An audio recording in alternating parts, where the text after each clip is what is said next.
Welcome to Bullies, Wimps, and Poverty Pimps, a bi-weekly podcast with me, Dr. Kish Cumi Price. Hello, I'm Dr. Kish Cumi Price, and welcome to another episode of Bullies, Wimps, and Poverty Pimps. And I will start by just apologizing for the cadence of these episodes. I am now at a point where I'm recording when I feel led to record. So hopefully there's grace for that and you can get information that speaks to your soul when you need it. But this is very cathartic for me. It's an opportunity to kind of process some of the emotional baggage that comes along with this topic. And whenever we're talking about the process of what do you do in these places where you are experiencing bullying, wimping, and poverty pimping. And today I thought it would be helpful to kind of just give a roadmap to the process of grieving while experiencing this phenomena. Because there's this process of grieving that you go through, and is grieving the loss of what you expected, what you hoped for. Sometimes it's just hoping for people to be good people, right? Like not expecting for people to be wicked and do evil things. And so I thought it would be good to just start there. How do we process the pain and the grief that's accompanied by this experience? And I think I've shared in the previous two episodes about the experience of my brother's murder while he was incarcerated. And I think it's just highlighted this journey of grief even more and made it even more complicated when processing, even people who have said they would help. And then when you find out that they aren't able to help because they're so attached to the benefits of this, the private prison system, that is something to process as well. So anyway, I thought it would be helpful for us to just kind of go through that a little bit, talk about what we can do to stay in a healthy place. And of course, for me, from a counseling background, the Kubler-Ross model for grieving is something that's kind of seared in my memory about the stages of grief and understanding that you don't stay in any particular stage for a significant period of time. It's not prescribed. It can, you can ebb and flow through all of the stages in a very short period of time, right? It doesn't mean that there's some, sequence that you follow. Is just saying that these are some stages that have been identified that people who are grieving tend to experience. And so the first one that I want to talk about is just denial, right? And I think that it helps us to process what that could look like, because we don't want to believe that it's happening, right? You don't want to believe that it's happening. And then you're like, I don't want to believe this is happening to me. Why am I having to deal with this? And so if you find yourself in that place of questioning the why, why is this happening? Why is it happening to me?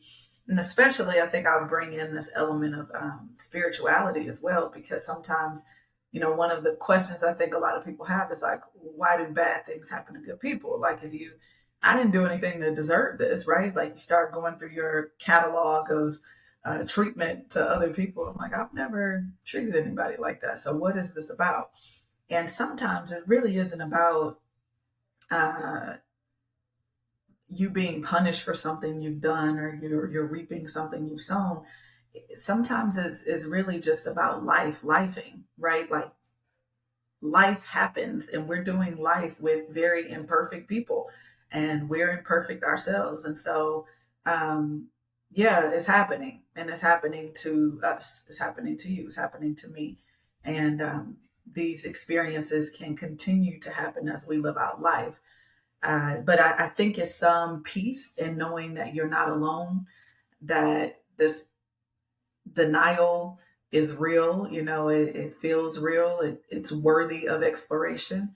And, because sometimes, yeah, it may be that you're reaping something you've sown, or it may be that from a spiritual perspective, that God is allowing it for a purpose that's greater than you. He may be trying to build some character in you, or helping you to get through the process so you can help somebody else. Like, we never really know exactly what it is. Sometimes God will reveal that, sometimes he doesn't, but it's something to process. Um, and then the other piece of it is just, I think the next most salient feeling for me is anger.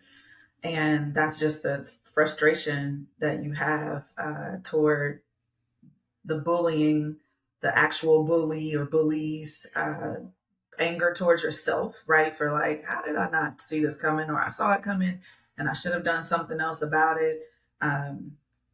Or questioning just, your state of mind, maybe action or inaction. It's a lot of things that you can be angry about when it comes to, bullying. And I think another piece of it is just being angry at others, right? That others have acquiesced to the culture or behavior of the bully. You may not see these other people as bullies, right? But if they are accomplices in your book, right? Because they are witnesses and they've said nothing, or they're witnesses and they're corroborating the story of the bully, those kinds of things, it really does take a toll on you.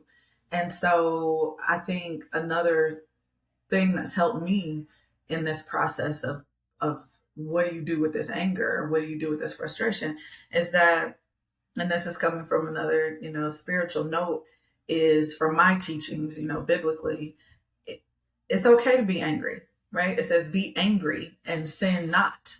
So it's not something to shun, like, oh, I shouldn't be angry. Yeah, you have the right to be angry, right? Righteous indignation is a thing. And sometimes that anger helps to fuel us into doing things that we know we need to do.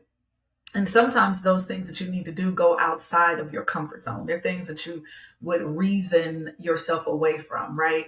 And I'll give an example of that. There are things that I know in my past I have, from a rational perspective or logically speaking, I've deduced this doesn't make sense. Like, well, I know I could do this, but I shouldn't do that. I don't even feel compelled to do it because of whatever reasons I have personally.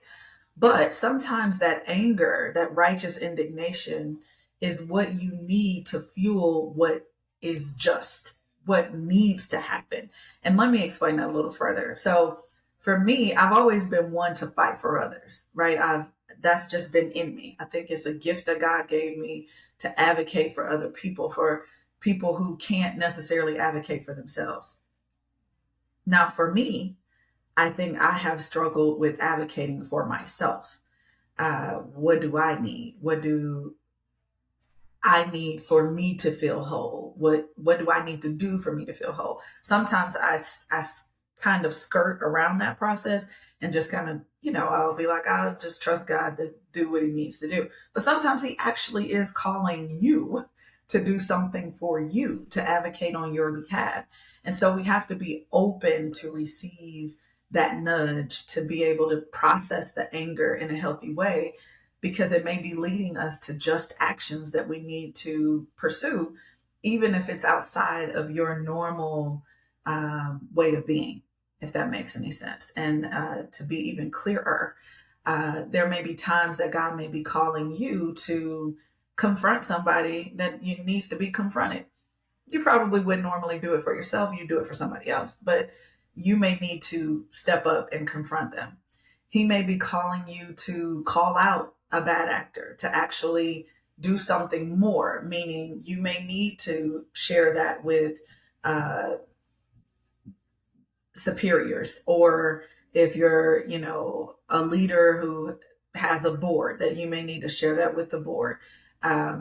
If you're in even dire straits where there's been a breach of trust and confidentiality, and you need to go beyond that, and make things public, he may be calling you to do that. If you need to advocate for yourself in other ways that may be just out of your comfort zone, right? Like for me, for instance, at one point, I've, had to contemplate the greater good, right? What is the impact for this beyond me? How does this impact my family? How does this impact the community if I don't say something, right? And so sometimes you do like really have to step out of your comfort zone in order to do that. Because you could be like, I'm good, I'm fine, I can keep it moving, and it'll be what it needs to be. But sometimes you're being called to be the one, to be the voice, to step up, to say something. I think another piece that I want to highlight here is collective anger. And sometimes we lose our own individual power in the collective nature of the anger. So if it's known that there are many people who are angry about something, sometimes you lose your voice because you think, well, everybody's angry about this, so I'm not going to say anything. But don't doubt the power of your voice and how your voice can impact your circle of influence, right? And I'm just thinking about that from, the perspective of social impact. And sometimes people are very quiet about things that they need to be more vocal about because they're just like, well, everybody's talking about this. Well, yeah, but your people may not know how you feel about it, and your voice may be more influential to people in your circle than you know. So just thought I'd say that too, because I think it's relevant. The next phase or stage of grief that I want to address is bargaining. And that's where you kind of fall into this place of wanting to fix the situation by changing yourself. So it's like an opportunity for you to say, well, let me deal with this by changing some element of me. So if I'm dealing with this bully and I know that what they've done is wrong, but maybe there's this element where I can fix this by changing something that has to do with me. And I'll say here too that there's a healthy piece of this that I think we do need to look into, which is where you start to question, well, what have I done? What did I do? What didn't I do that I probably should have done? Like those are healthy things to process. The I think more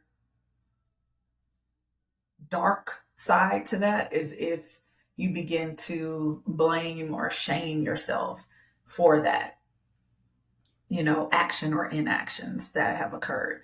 And so it's good to explore. It's good to get to a place of, kind of checking in to see where you are with things and how it relates. Now, I will say that sometimes this ends up in a different space when you're talking about what you're hoping for. So if you're in a place where you're just like, even bargaining with God, like, God, please remove this thorn from my flesh, right? Like, if you can take this bully away from my life in some kind of way, then I'll do this. Be careful about that. Be careful about the promises that you make about what you're willing to sacrifice in order to get what you want, because that is we shouldn't take those promises that we make to ourselves, to our God, lightly. So I think that's something to really think about and process. And I may come back to that one in a minute. The other one that I think I probably spend more time than the others with is depression. And that's the feeling of hopelessness and isolation. And I will say that has also been a very prominent stage for me that I do ebb and flow out of. But it's this place of, when I say that, I mean in processing grief, right? Where you start to feel almost cynical, like, what's the point? Like, why do I need to even show up in the world? Because it's hopeless, right? Like it is full of evil. It is full of wicked people. It is full of people who are constantly trying to undo the things that you may feel called to do, for the promotion of the good, right, and the greater. And you really can fall into this pit of hopelessness and isolation, because then it's almost like you stop trusting in people, the good in people. You stop trusting that there are good people, and that they're, and understanding that people are inherently wicked, but there's good in everyone, right? Like you don't really have that concept anymore. You start to just try to safeguard yourself by being more isolated, closing, tightening your circle. And when it gets really bad, it's just you've kind of excluded everyone. You may still be doing life in um, conjunction with people, but you have pulled yourself into your shell, if you will, and created this like safe space where it's just you, but it's really isolation, and that's not necessarily safe, especially in when you're in this process of dealing with grief. And because depression can fall you can fall into deep depression. That pit is pretty deep. And so I will say, and that's me speaking from experience, that it is healthy to try to keep lines of communication open with your loved ones. If you've gotten to a place where you're just like, I don't even know who my loved ones are, like, I don't know who I can trust anymore, take some time. Take some time to slow walk yourself back into connections. And if it's necessary to find new ones, then do that. Like, that's a healthy way to process grief. And I think it's a good time to put in a plug too for therapeutic support. Really finding a good therapist, finding and let me make this clear. Sometimes it's necessary to have individual therapy. Sometimes it's good for group therapy. Uh, but find a way to connect in a healthy way so that your spirit can be healed, because you've been abused. Okay, bullying, poverty pimping, that's abuse. And so when you have experienced that, you do need to have a safe place to process. You need a safe place to explore, to rewire yourself, so that you can be in a healthy place for you and for those that are connected to you, and for your calling, for your purpose, for the things that are on a higher level that requires for you to be healthy in order for you to operate and do what you've been called and purposed to do. So I want to highlight that as a very real stage, and something that we should address more regularly, because I also believe that sometimes that depression can be the trigger that connects people to other ways of being and behaviors that are not behaviors that they would have ever considered had they not been in that state, right? That's when we start seeing people turning to substances, and substance abuse in order to somewhat self medicate. And so, and we know that doesn't lead to a healthy lifestyle. So keep that in mind. It can get really bad. So don't take that lightly when you're flowing in that space of depression. It's okay to feel what you feel, but be cognizant of your need to process that in a healthy way.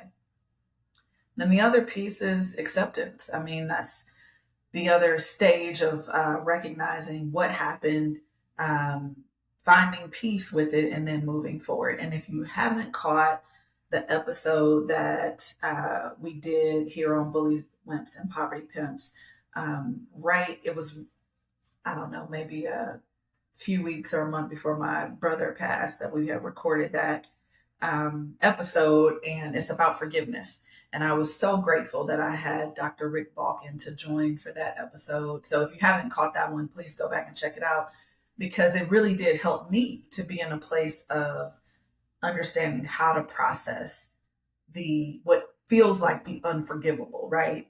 For somebody to murder your loved one, and what do you do with that, right? Because especially when you're in a place where you know that justice won't be served, and there's no justice that can equate to what happened, right? You can't say, okay, well, because they, got more time in prison, then now justice is served, or because they were, you know, I don't know, impacted in whatever way, then that justice is served. No, because my loved one is gone. Our loved one is gone. And so uh, I was so grateful though for the opportunity to read the book, um, and to have that opportunity to really process how you can get to a place of reconciliation and forgiveness, even without processing that with the individuals, because there was multiple people who were involved in the killing of my brother, and of course, I'm not going to be able to address them, or at least I don't think I will. But I can say that I am in a healthier place because I have been able to process, and it's still a process, right? It's not like, oh, and I'm, completely healed and no, it is work. It takes work, but I have seen the benefits of working through the process of reconciliation within myself, to be able to say, hey, these people aren't able to connect with me in a way that I would need them to connect for me to fully forgive them. So how can I do that internally? Like, how can I reach a place of saying, these people who I do not even know their names uh, did something that is seemingly unforgivable, but because I can process this spiritually and saying, I know that my God is greater, and whatever they did is not worthy of me living in a place of unforgiveness and dealing with the bitterness and the um, prison that comes with unforgiveness, right? Because that's really what it's about. When we choose not to forgive people, we're putting ourselves in prisons, mentally, emotionally, spiritually, that we only have the ability to admit that we need to be released from that prison. And for me, I'm just grateful because that process is necessary to walk through it, and I'm grateful that God gives me the ability to see that in order for me to be in a place of forgiveness with him, that I have to constantly forgive the acts of other people. And I can't compare. Like, we can't be in a place of like, oh, well, they did this, which is a more egregious act than what I would have ever done. Or if you add up everything I've done, it pales in comparison to what they did. We can't do that. It's just either you need forgiveness or you don't. And we all need forgiveness. So I think it's helped me to get to that place. But you still have to do the dirty work of like really tracking what you feel, why you feel what you feel, and getting to a place of acceptance. And I will not say that it's easy, and I am not condemning anyone for staying in your unforgiveness, in the place that you feel like you need to be, as long as you need to be there. But I am saying I have this, I'll say, um, insight now that we really don't know when our last day is, right? We don't know if, or our last moment even. And, I don't think my brother woke up that day saying, oh, I'm going to die today. I don't think he had that in his mind, or he was necessarily prepared for that. And that happens to a lot of us, right? Some people do have prepared deaths, but some do not. Most of us do not, will not. And so I think for me, I'm just speaking for me and my personal experience, it's given me peace to be in this place of like constantly working through forgiveness and reconciliation with people who have done me wrong, especially bullies, so that I'm not surprised by an exit from this world and then I don't want to ever be in a place of regret that I didn't forgive someone internally. And so, anyway, I know I've stayed on that point for quite a bit of time, but I do think it's an important point. So, healthy ways to cope. I think I've already talked about one of them. Therapy, journaling has been really helpful for me. I love to just process my feelings, thoughts, what I'm experiencing. Your support system, building out the support system. I think I talked a little bit about that too, but you might need a new one. So always keep that in mind. If you need a new one, get a new one. The journaling piece. Sometimes it's healthy to have prompts. You know, some that come to mind is, what am I feeling? Why am I feeling this? Uh, you know, in this circumstance, when we're talking about bullies, what did they do? Why do I think they did that?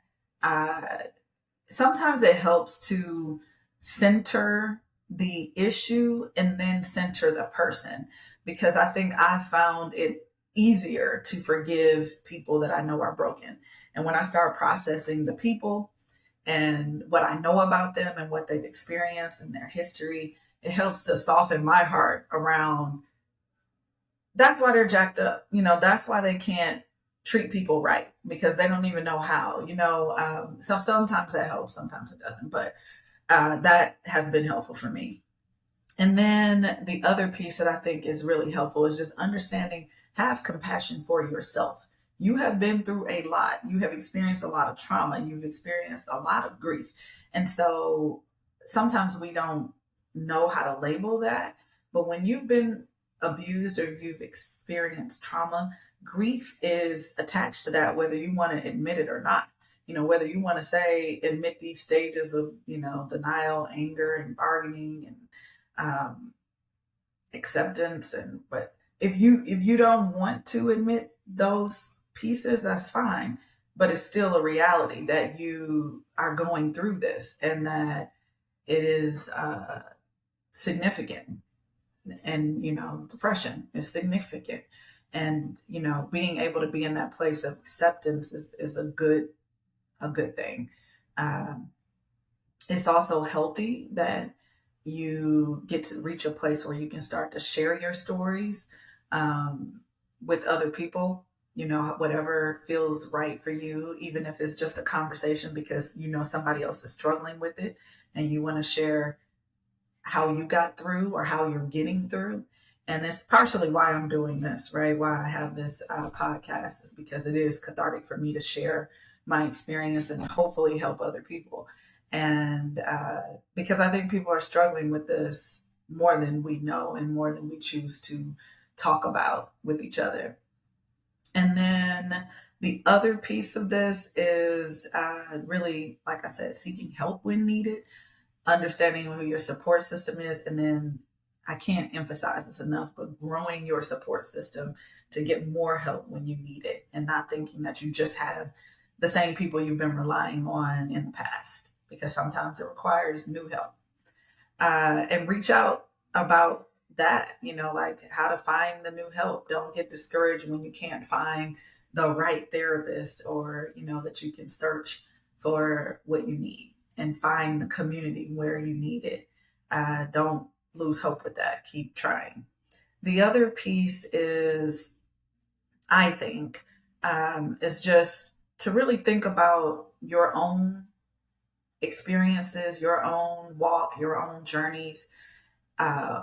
What have you experienced? Where has bullying shown up for you? Even wimping out when you felt like you should have stepped up and you didn't, or experiencing this, wider sense of poverty pimping, and where you haven't exercised your voice or actions where you should have, right? Think about that. Like, really take some time to think about it and where you may need to step up, because sometimes we think because we are beyond a moment where we should have done something and we didn't. Sometimes it's good to process, okay, what can I do now? Maybe all you need to do now is forgive yourself, forgive them, and forgive yourself. But you may be in a place where you're being called to do something else. Maybe you're being called to tell your story. Maybe you're being called to actually do something that is significant that could assist in this dismantling of bullying as we know it, and poverty pimping as we know it, and wimping as we know it, right? Maybe you need to start a support group. Maybe you need to start a blog. Maybe you need to start a podcast. Maybe you need to help shift policies. Maybe you need to write a book. Maybe I already said that. And if I said it twice, then maybe it needed to hit somebody 2 times. But you get my point. I think that is where we need to focus our energy, is knowing, first of all, that we're in a place where we're getting better. We may always feel like we're not okay, and that is okay. But we should really be doing the work of the pulse check for ourselves, because nobody else is checking on you like that, right? We have people that love us, sure, but nobody's going to really know what's going on in you internally. No other human but you. And that's why I know I speak a lot about my relationship personally, my faith in God, and specifically Jesus Christ, because that has helped me. But I know everybody has their own path toward healing. And I just pray that you tap into the resources that you have. And I am praying for everyone who listens to this podcast that you will be led closer to your healing daily. And I want to be more intentional about doing that. So that is my commitment. And I pray that your commitment moving forward is really just doing your own personal pulse check, your own wellness check. How are you today? How are you in this moment? What do you need? And be gracious with yourself to get what you need so that you can truly heal, because grieving is healing. Don't try to shortcut that experience. Grieving comes in waves. It's not like, okay, there's my grief box. I dealt with all these pieces. I put it back in and I'm done. Grief pops up on you whenever. Okay. You cannot control it. You may be in a place where you're like, I'm fine, I'm good, I'm having fun. And then all of a sudden something hits you, bam, and you're like in a funk, or you may even start crying out of nowhere. It happens. And so be prepared for grief to pop up on you. But I think the more that we can look to expect grief to be a part of the process, then we won't be overwhelmed by it. So that's why I thought it was healthy to share this. And for those who have been staying tuned for the evolution of advocacy for those that are incarcerated, just giving you a preview, the next episode will be specifically addressing next steps to advocate on my brother's behalf. So I hope you'll join us for that episode. And hopefully it'll provide some encouragement for others that may be struggling to make sense of the things that just don't make sense in this world, and how do we show up, and how can we give voice and energy, especially in the midst of chaos, right? Even internally, when you have, people who should be helping you, not helping. It's like that's a thing, and we need to talk about it. So I hope you'll join me for the next episode. In the meantime, in between time, be bold, be courageous, be unpinned.